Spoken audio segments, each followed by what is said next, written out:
Assalamualaikum warahmatullahi wabarakatuh. Perkenalkan, nama saya Ajeng Krisnawati Sasmita. Saya adalah dosen di program studi hukum Universitas Muhammadiyah Purworejo. Di prodi hukum saya mengajar beberapa mata kuliah, namun mata kuliah pokok saya adalah hukum pidana. Pada kesempatan ini saya akan menyampaikan proses pembelajaran mata kuliah hukum pidana. Hukum pidana adalah merupakan hukum yang mengatur tentang kejahatan dan juga pelanggaran atau biasa disebut dengan tindak pidana terhadap kepentingan umum yang mana perbuatan tersebut diancam dengan sanksi pidana yang berupa penderitaan.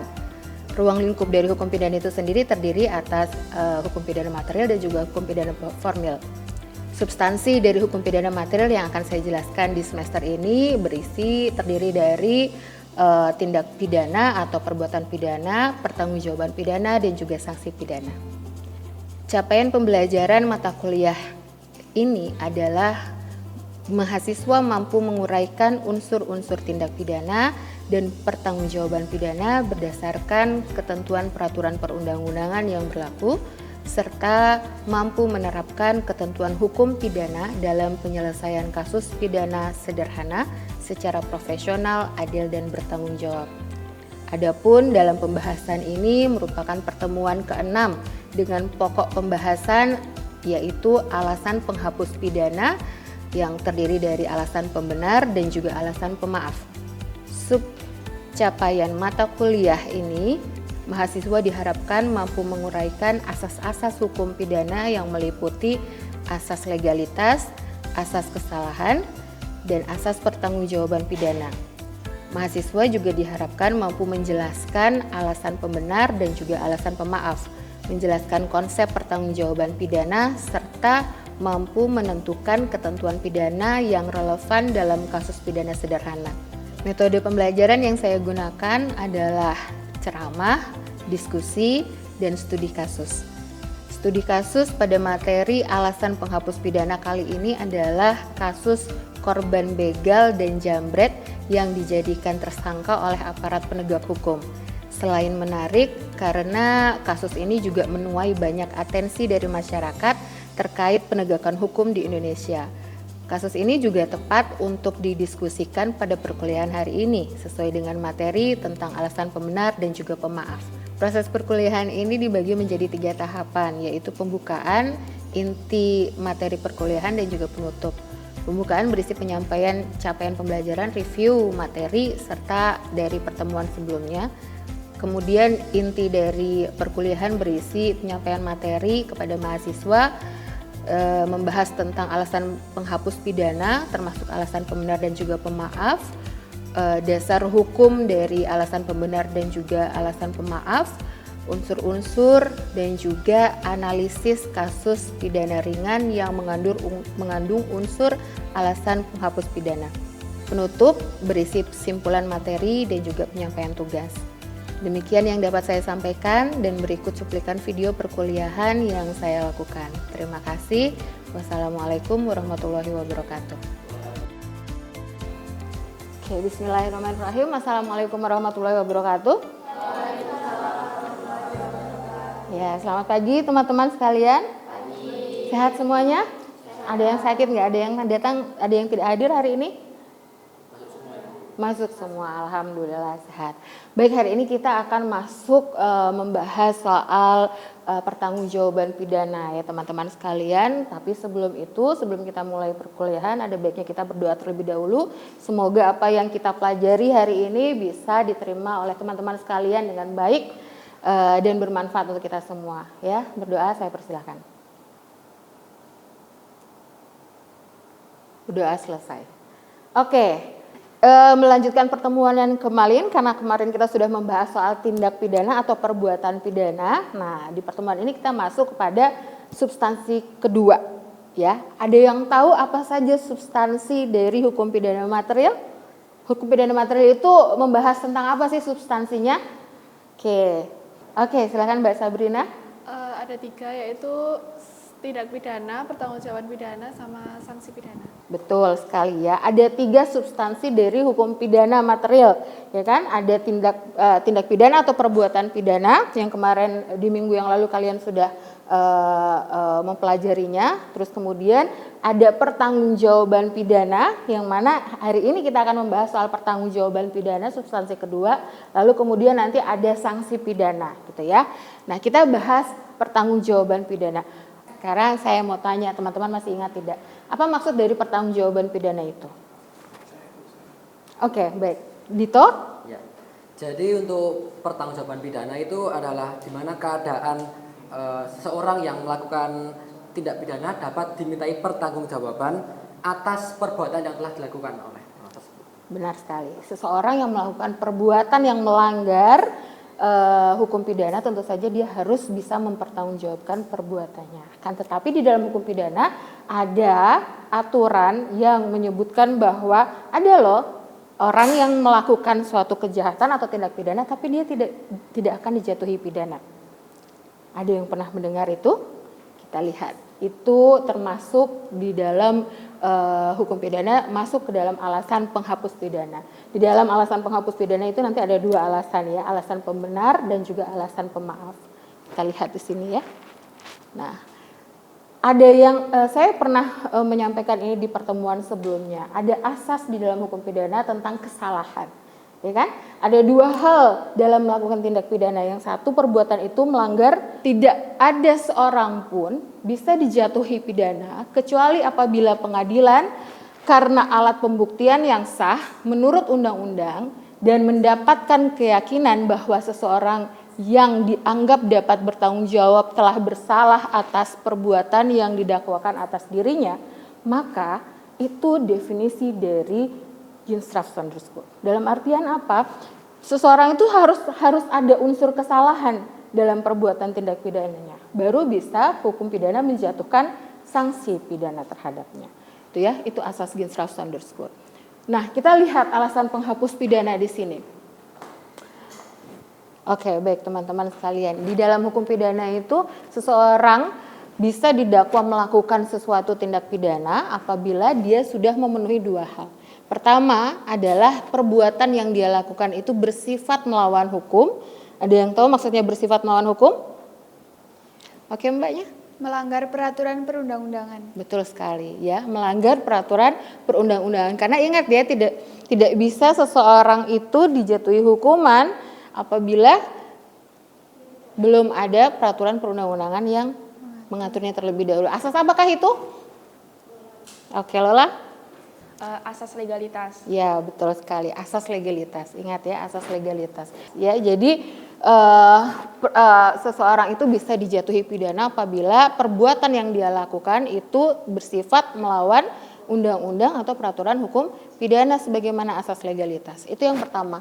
Yang kedua, tentu saja ini ya, pelaku tindak pidana itu bisa dimintai pertanggungjawaban pidana atas perbuatan yang dia lakukan. Seperti tadi yang Dito sudah sampaikan ya, bahwa seseorang itu harus bertanggung jawab terhadap perbuatan atau kejahatan yang dia lakukan. Itu ya teman-teman sekalian.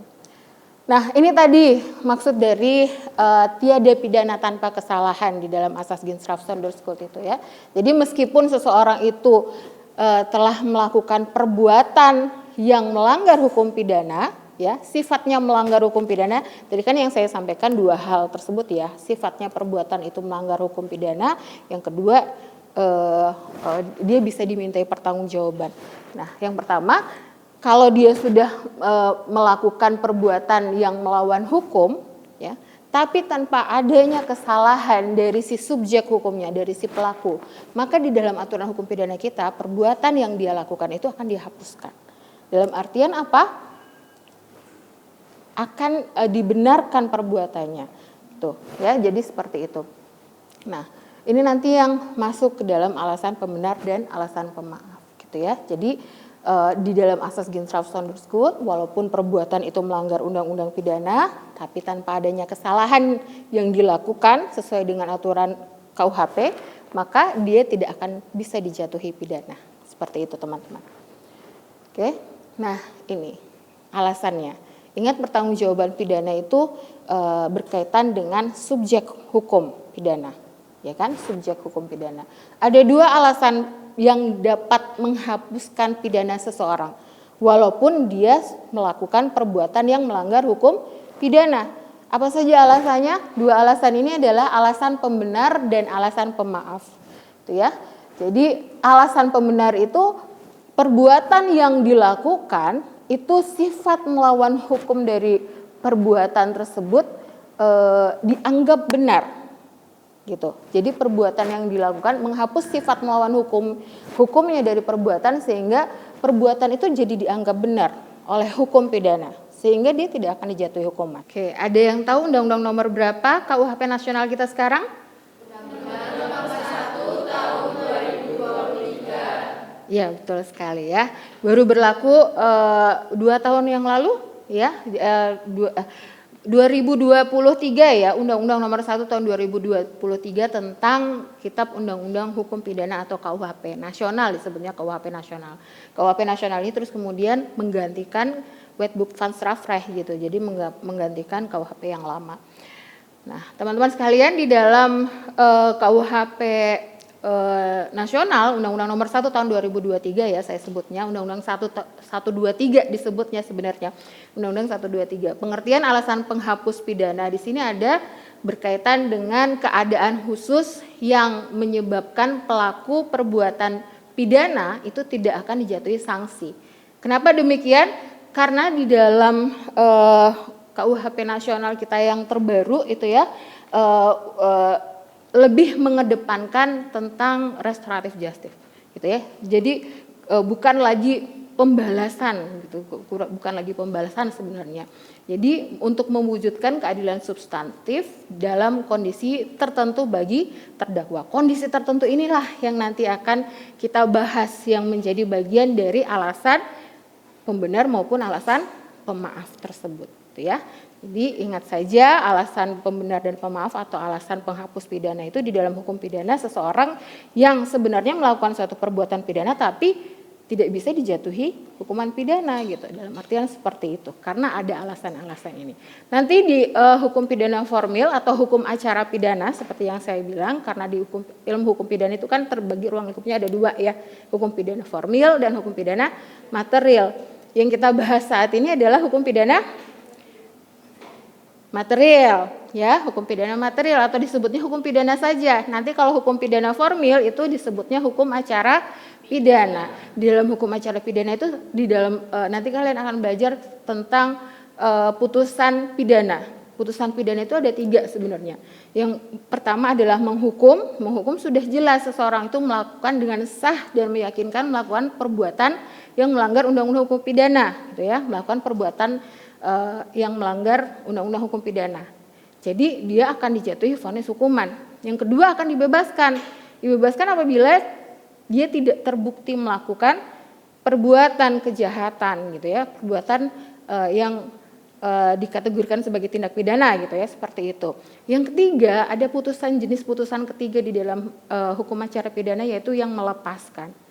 Nah, yang melepaskan ini tuh, gambarannya adalah seperti yang kita bahas pada hari ini.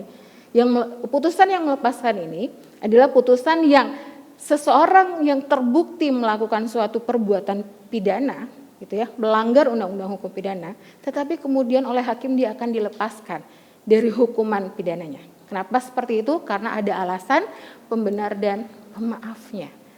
Kita bahas satu-satu ya teman-teman tentang alasan pembenar dan pemaaf ini. Ya mungkin hilang ingatan itu bisa orang gila gitu ya, atau mungkin ya hilang ingatan itu tentu saja orang gila ya, gitu, seperti itu. Itu tidak akan bisa dimintai pertanggungjawaban pidana, sehingga dia dimaafkan perbuatan pidananya, walaupun kesalahan itu sudah dilakukan oleh si pelaku. Kurang lebihnya gitu. Sampai sini jelas teman-teman? Jelas. Oke, baik, kita lanjutkan.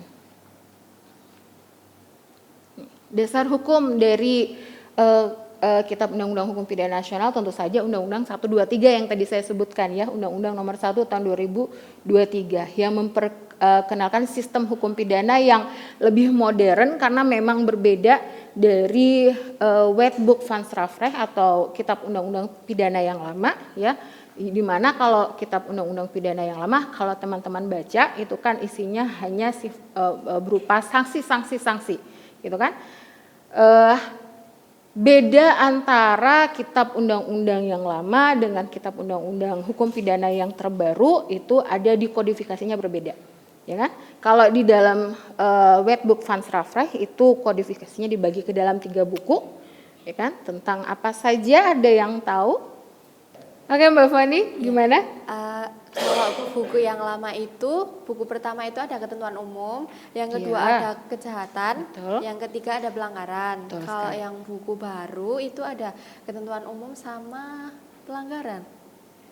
Salah dong, ya. Jadi yang benar adalah yang pertama tadi ya, di KUHP yang lama Wetboek van Strafrecht itu kodifikasinya ada 3. Buku pertama adalah ketentuan umum, buku keduanya kejahatan, buku ketiganya pelanggaran. Cuman di KUHP nasional Undang-Undang 123 ini cuman ada 2 buku saja. Yang pertama adalah ketentuan umum, yang kedua adalah tindak pidana. Jadi kejahatan dan pelanggaran tidak lagi dibedakan ke dalam 2 buku yang berbeda gitu, tapi semuanya menjadi suatu tindak pidana. Jadi seperti itu di KUHP yang baru. Ya sistemnya modern memang di sini akan sedikit berbeda daripada KUHP yang lama, gitu ya, yang pengaturan tentang alasan pembenar dan pemaaf ini sebenarnya dibedakan seperti itu. Sistem modern ada di bab kedua ya, jadi mengatur tindak pidana dan pertanggungjawaban pidana yang lebih relevan dengan kondisi di negara kita gitu, seperti itu menyesuaikan karena di situ sifatnya restoratif gitu ya, bukan lagi pembalasan gitu. Terus kemudian ada yang berkaitan dengan alasan penghapus pidana ya. Nanti di alasan penghapus pidana di KUHP nasional Undang-Undang Nomor 1 Tahun 2023 ini tercantumnya di pasal 31 sampai 34 dan alasan pemaaf itu ada mulai dari pasal 40 gitu ya, seperti itu. Nah, kita sudah ada di tahun 2026 sehingga sekarang kita sudah menggunakan KUHP yang baru gitu, tidak lagi menggunakan Wetboek van Strafrecht, termasuk juga di dalamnya yang berkaitan dengan pengaturan tentang alasan pembenar dan pemaaf seperti itu.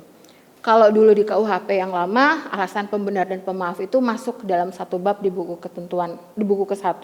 Semuanya adalah masuk ke dalam alasan penghapus pidana. Itu ya, seperti itu. Cuman yang di KUHP yang baru ini ya, di Undang-Undang 1 Tahun 2023 ini, alasan pembenarnya masuk ke dalam pertanggungjawaban pidana. Kurang lebihnya seperti itu. Kita lihat apa saja isi dari alasan pembenar dan juga alasan pemaaf ini. Oke, kita masuk ke alasan pembenar dan pemaaf ya. Alasan pembenar terlebih dahulu di dalam KUHP atau Undang-Undang Nomor 1 Tahun 2023 itu ada di pasal 31 sampai dengan 34. Pasal 3132 itu berkaitan dengan melaksanakan perintah undang-undang atau perintah jabatan, kurang lebihnya seperti itu. Pasal tentang alasan pembenar di pasal 31 sampai 32 yang melaksanakan perintah undang-undang contohnya adalah polisi, ya kan? Polisi kalau menangkap seorang penjahat atau pelaku tindak pidana, terus kemudian karena pelaku tindak pidana tersebut kabur, polisinya nembak, terus kemudian pelakunya meninggal dunia, kira-kira polisinya akan dihukum atau tidak? Betul, tidak. Kenapa? Karena pada saat polisi melakukan tembakan tersebut, mengambil tindakan, dia sedang menjalankan perintah jabatan sebagai aparat penegak hukum. Jadi polisi itu diperbolehkan sebenarnya kalau ada penjahat melakukan kejahatan, terus kemudian dia melakukan tindakan, gitu, seperti itu. Itu salah satunya alasan pembenar. Terus kemudian yang terakhir di sini adalah yang menjadi alasan pemaaf itu adalah daya paksa atau overmah. Di dalam KUHP yang lama overmah ini tercantum di pasal 48. 48 itu overmah ya. Jadi daya paksa. Daya paksa ini maksudnya apa? Daya paksa atau overmah yang tidak dapat ditahan atau dihindarkan sehingga dia bisa menghapuskan kesalahan dari si pelaku. Kurang lebihnya sama seperti yang tadi ya, nowhere, cuman di sini nanti disebutnya nowhere access, teman-teman. Ya, nowhere access. Karena nowhere access berkaitan dengan subjek si pelaku. Kenapa bisa dikatakan seperti itu? Nowhere access di sini berkaitan dengan pembelaan terpaksa yang melampaui batas. Melampaui batasnya kenapa? Karena si pelaku tersebut mengalami kegoncangan jiwa yang hebat. Pernah dengar istilah perintah tersebut adalah perintah yang dibuat tanpa wewenang. Jadi itu dikategorikan sebagai dimaafkan perbuatannya, alasan pemaaf, masuk ke dalam alasan pemaaf. Ya. Ada beberapa kasus teman-teman sekalian yang berkaitan dengan alasan pembenar dan pemaaf yang pernah terjadi di Indonesia, di negara kita ya. Ini, salah satunya terjadi beberapa tahun yang lalu, AS disebutnya, ini melakukan pembunuhan dalam artian ya dia membela diri, pembelaan terpaksa gitu. Jadi ada begal yang mengancam nyawanya, terus kemudian karena ternyata si AS ini lebih jago daripada pelaku begalnya, ternyata yang kalah siapa? Begalnya, benar. Yang kalah adalah pelaku begalnya. Akhirnya pelaku begalnya meninggal dunia. Ini cuplikan beritanya teman-teman. Ya, bisa dicari teman-teman kalau bisa mencari. Nah, saya ada satu lagi sebenarnya kasus ya yang teman-teman, saya minta teman-teman untuk diskusikan ya, karena ini nanti akan dibagi ke dalam kelompok, terus kemudian saya minta teman-teman untuk berdiskusi tentang kasus ini. Ini baru-baru saja terjadi ya beberapa waktu ke belakang di kota Yogyakarta, dan ini juga sempat viral sampai kasusnya naik ke gedung DPR, kurang lebihnya seperti itu. Saya punya cuplikan videonya, silahkan ditonton terlebih dahulu, setelah itu kita diskusikan bersama-sama. Penjamret istrinya, pria berinisial APH atau Hobi Minaya dijadikan tersangka lantaran diduga terlibat laka lantas yang menewaskan 2 penjamret tas istrinya. Hobi mengendarai mobil mengejar para pelaku yang beraksi menggunakan sepeda motor hingga terjadi kecelakaan yang menewaskan keduanya. Sementara itu, sang istri Asita mengatakan kasus penjamretan yang ditangani Satreskrim Polresta Sleman, kami sudah bicarakan itu, katanya enggak, ini karena ini benar-benar perjalanan jambret dan segala macam, jadi nanti enggak sampai situ matanya pasti tetap jadi tersangka. Benar-benar shock saya sama-sama. Oke, baik. Ya, itu tadi. Kasus untuk didiskusikan bersama-sama, saya minta teman-teman untuk dibagi ke dalam kelompok, terus kemudian diskusikan berdasarkan tadi yang sudah kita bahas soal alasan pembenar dan pemaaf di dalam Undang-Undang Nomor 1 Tahun 2023 tentang KUHP Nasional. Diskusikan kronologis yang disampaikan oleh yang tadi ada di dalam video itu sebenarnya bisa masuk dalam kategori alasan penghapus pidana atau tidak. Ya, karena berdasarkan kronologinya si jambret ternyata yang meninggal dunia, lalu terus kemudian suaminya yang mau membela istrinya dijadikan sebagai tersangka. Oke, itu silahkan dibagi kelompoknya teman-teman. Setelah itu nanti kita diskusikan bersama-sama. Oke, gimana, sudah diskusinya? Sudah. Bagaimana menurut teman-teman dari kronologi yang tadi, apakah suaminya yang mengejar penjambret itu salah atau tidak? Tanggapan teman-teman seperti apa? Saya mau menjawab, Bu. Iya, Jadi kalau menurut kami, sudah yang ada di video tadi, itu kan memang awalnya penjamret dulu yang mengambil atau merampas tas dari sang istri itu. Lalu si suami dengan si istri langsung memepet dengan mobil kan, Bu. Jadi itu udah dari awal. Sebenarnya untuk pertama untuk membela diri, itu udah pasti. Lalu kedua untuk menjaga kehormatan. Lalu ketiga untuk melindungi harta yang dimiliki sama sang suami pasangan suami istri itu. Iya. Ya, itu bisa jadi alasan pembenarnya. Bisa jadi alasan juga. Jadi menurut teman-teman salah nggak tuh kalau misalnya suaminya dijadikan tersangka sama polisi? Oke, baik. Ya, bagus diskusinya ya. Nanti kita lanjutkan lagi. Saya tanya ke kelompok satunya. Oke, menurut teman-teman kelompok ini bagaimana tadi kronologi kasus yang sudah ada di video barusan? Tanggapan teman-teman? Berdasarkan hasil diskusi kami, video tadi termasuk alasan pembenar karena suami melindungi diri sendiri dan harta benda.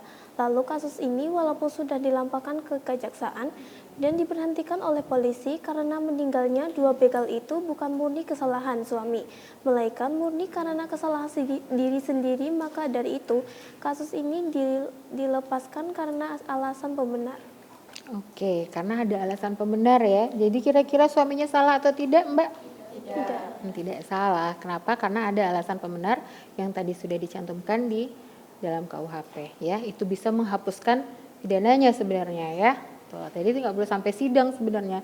Ya, oke, good ya. Oke, jadi dari hasil diskusi teman-teman sekalian, kesimpulannya apa dari kasus tersebut?